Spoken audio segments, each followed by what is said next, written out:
हर नम पार्वती पदहे हर महादेवा शिवने pottery देवा pottery सर्पक विनायकं वदे श्री महागणपतये वेट्रिवेल मुरुगनुक्कु अरोहरा आदिपराशक्ति की जय।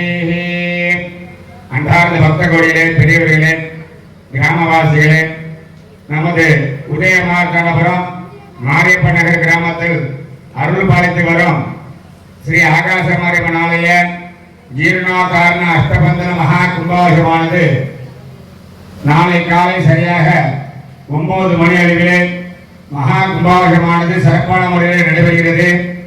இந்த கும்பாபிஷேகத்தை முன்னிட்டு நேற்று முதல் காலை 10 மணி அளவிலே தேவதானிக்கை, விக்னேஸ்வர பூஜை, யஜமான சங்கல்பம், மகாகணபதி ஹோமம், மகாலிங்க ஹோமம், நவக்கிரக ஹோமம் எல்லாம் நேற்று காலை சிறப்பான முறையில் நடைபெற்றது.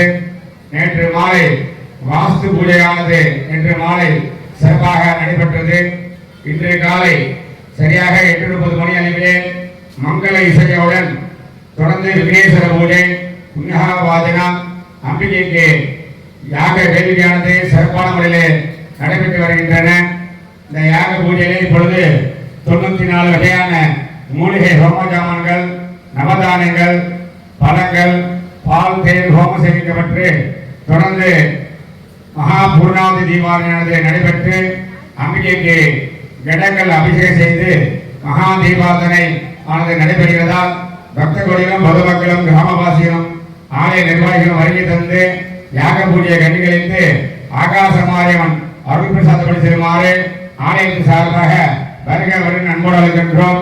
இன்று மாலை சரியாக 5:30 மணி அளவிலே முதல் கால யாக பூஜையானது விநாயகர் வழிபாடுடன் துவங்கி யாக பூஜையானது சிறப்பான முறையில் நடைபெறுகிறது.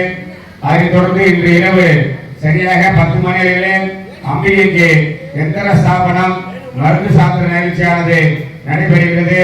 அதனைத் தொடர்ந்து நாளை காலை சரியாக 6 மணி அளவிலே 2ஆம் கால யாகசாலா பூஜையானது விநாயகர் வழிபாடுடன் துவங்கி 2ஆம் கால யாகசாலா பூஜையானது நடைபெறும். அதனைத் தொடர்ந்து கோ பூஜை, தத்துவார்த்தனை, தொடர்ந்து மகா பூர்ணாவதி தீபாவளி, யாத்ராதானம், கடப்பொருட்பாடு சரியாக 9 மணி அளவிலே மகா கும்பாபிஷேகமானது சீரோடும் சிறப்போடு நடைபெறுகிறது. பக்தர்களிலும் பொதுமக்களும் கிராமவாசிகளும் ஆலயத்துக்கு வருகை தந்து 2 கால யாகசால பூஜையை கண்டுகளித்து மகா கும்பாபிஷேகத்தை கண்டுகளித்து ஆகாச மாரியம்மன் அருள் பிரசாதப்படி செல்லுமாறு ஆலயத்தின் சார்பாக வருக வருகிற அன்போடு அழைக்கின்றோம்.